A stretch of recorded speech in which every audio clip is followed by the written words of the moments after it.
আজ সকালে অফিসে গিয়ে দেখলাম যে পিসি চন্দ্র জুয়েলারিজ থেকে এই সুন্দর ক্রিসমাস ট্রিটা সাজিয়ে রেখেছে। সঙ্গে সঙ্গে ছবি তুলে নিলাম, কারণ জানি বেলার দিকে আর সময় পাবো না।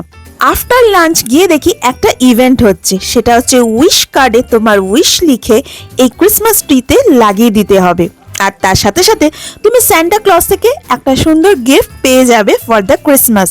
যেমন ভাবা তেমনি কাজ, আমার বন্ধুরা চটপট উইশ কার্ড নিয়ে উইশ লিখে সাথে সাথে টাঙিয়ে দিলাম ক্রিসমাস ট্রিতে। আর একে একে আমার সব বন্ধুরা নিয়ে নিল গিফট সেন্টার থেকে। এবার পালা ছিল আমার। আমি ভীষণ এক্সাইটেড ছিলাম, কারণ এটা ফার্স্ট টাইম আমি অফিসের কোনো ইভেন্টে এইভাবে পার্টিসিপেট করে কোনো গিফট পেয়েছি। আমি তো ভীষণ এক্সাইটেড ছিলাম এটাকে ওপেন করার জন্য, বাট ফাইনালি বাড়িতে এসে ওপেন করলাম।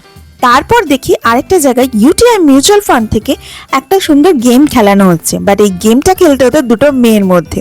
যেহেতু আমার টিমে আমি একাই মেয়ে ছিলাম, তো চটজলদি ওখান থেকে এই মেয়েটার সাথে আলাপ করে আমরা দুজনেই খেললাম।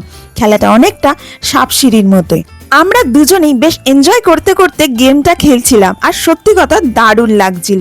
সাডেনলি অফিস এনভায়রনমেন্টে একটু চেঞ্জেসের দরকার থাকে, কাজের ফাঁকে এই ধরনের গেমগুলো একটু মেন্টাল রিফ্রেশমেন্ট দেয়। ফাইনালি এই গেমটা খেলার শেষে আমরা পেলাম একটা করে কফি মগ, আর এখানেও আমাদেরকে একটা করে উইশ লিখতে হচ্ছিল। যাই হোক, আজকের দিনটা তো আমার দারুণ কাটছে। ব্যাক টু ব্যাক দুটো গেমে দুটোতেই কিছু না কিছু প্রাইজ আমি পেলাম। আর আজকের দিনের লাস্ট ইভেন্ট ছিল আমার এক কলিগের বার্থডে। ফাইনালি তার বার্থডে সেলিব্রেট করা হলো এই সুন্দর কেকটা কেটে।